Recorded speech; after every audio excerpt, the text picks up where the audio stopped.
राधे राधे आप सभी को। कैसे हैं आप लोग? आप लोगों को पता है कि चैत का महीना प्रारंभ है और चैत के महीने में हमें जो है नवरात्रि आने वाली है। नवरात्रि का पूजन अर्चन, देवी का आगमन होने वाला है। किस तरह से करती हैं ये देखिए। मैं सूर्योदय से पहले उठी। वैसे तो मैं आप लोगों को बता दूं कि सभी महिलाओं को सूर्योदय से पहले ही उठना चाहिए, क्योंकि देवियाँ जो होती हैं ना, घर की लक्ष्मी होती हैं। जिनके घर में आप ध्यान दीजिएगा कि जिनके घर में महिलाएं सुबह प्रातः उठती हैं, झाड़ू वगैरह लगाती हैं, दहलीज पूजन करती हैं, सूर्य नमस्कार करती हैं, सूर्य पूजन करती हैं और अपने घर के मंदिर का पूजन करती हैं, उस घर का वातावरण देखिएगा कि कैसा खुशनुमा रहता है। आप यकीन ना हो तो आप लोग करके देखिएगा।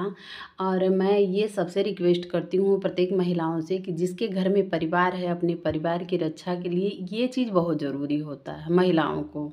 ख़ास तौर पे पुरुष हैं अगर थोड़ी देर में उठते हैं तो चलता है, लेकिन महिलाओं का ये सर्वप्रथम काम है कि आपको सूर्योदय से पहले उठना चाहिए।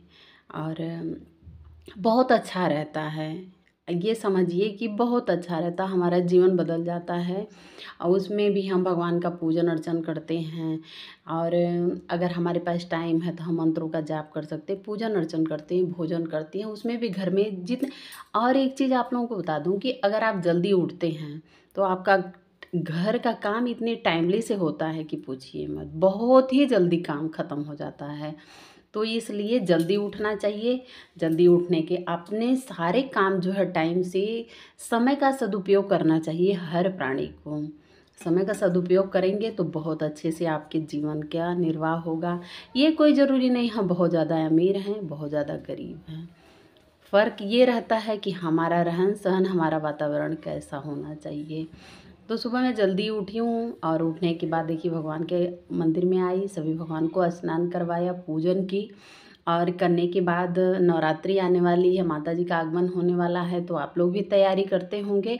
उसके पहले एकादशी आने वाली है, पाप मोचनी एकादशी। उसका नाम है पाप मोचनी एकादशी। पाप मोचनी एकादशी का व्रत रखने से बताया जाता है कि हमारे समस्त पाप जो है दूर हो जाते हैं। पाप मोचनी एकादशी का नाम इसलिए पड़ा है क्योंकि उसके व्रत रखने से समस्त पापों का नाश होता है, हमारे समस्त विघ्न जो है दूर हो जाते हैं। और बात रह गई, ये भी एक कन्फ्यूजन है कि मतलब पाप मोचनी एकादशी का व्रत जो है 25 मार्च को रखा जाएगा या 26 मार्च को रखा जाएगा। तो मैं आप लोगों को बता दूं कि 25 मार्च को जो है 5:05 पर जो है एकादशी प्रारंभ हो रही है। वहीं 26 मार्च को 3 बजे जो है भोर में समापन है। तो उदय तिथि को माने रखते हुए 25 तारीख को ही जो है व्रत रखा जाएगा और व्रत का समापन जो है 26 मार्च को होगा। आप पारण भी कर सकते हैं। जब पारण करेंगे तो सूर्योदय के पहले आप उठिए, स्नान वगैरह करिए। तो पहले तो मैं आप लोगों को बता दूं कि अगर आप जो है माला का जाप करते हैं तो पहले स्नान वगैरह करके, साफ कपड़े पहन के और पूजा करने के बाद जो है आसन लगा लीजिए, आसन पे बैठ जाइए। इसके बाद जो है ये देखिए, मैं तुलसी की माला ली हूँ। मैं कान्हा जी का मंत्रों का जाप करती हूँ, तो इसलिए मैं तुलसी की माला से करती हूँ। आप जब भी तुलसी की माला से अगर जाप करना है, माला कई तरह की होती है। अगर मान लीजिए आप कान्हा जी का मंत्र जाप करना चाहते हैं तो आप तुलसी की माला से ही आपको जो है मंत्रों का जाप करना चाहिए। अगर आप शिव जी के मंत्रों का जाप करते हैं तो आप रुद्राक्ष की माला से करिएगा। कभी ऐसा नहीं करना चाहिए कि जैसे हम तुलसी की माला लिए हैं और शिव जी के मंत्रों का जाप करें, और रुद्राक्ष की माला लिए हैं तो हम कान्हा जी के मंत्रों का जाप करें। इस चीज़ का आप लोग विशेष ध्यान दीजिएगा। और माला जाप करते समय ये देखिए, ये बीच का जो है ये हम इसे गुरु के रूप में मानते हैं। जब भी माला का जाप करना चाहिए तो ये गुरु के रूप में है, इसको हम गिनती में नहीं लेते हैं। और माला 108 दाने की जो है माला होती है। इसके बाद हम इस तर्जनी अंगुली से जो है, तर्जनी अंगुली का प्रयोग नहीं करते हैं हम, ये इसी 3 अंगुलियों से इस तरह से हम जो है माला का जाप करते हैं।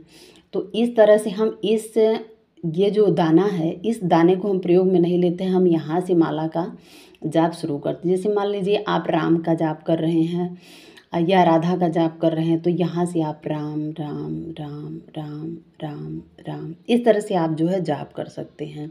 और पूरा दाना जब आपका ख़त्म हो गया, यहाँ से समझिए यहाँ आ गई, तो हमें यहाँ अगर आ गए हैं तो इस दाने का हमें प्रयोग नहीं करना है, यहीं तक हमें ख़त्म कर देना है।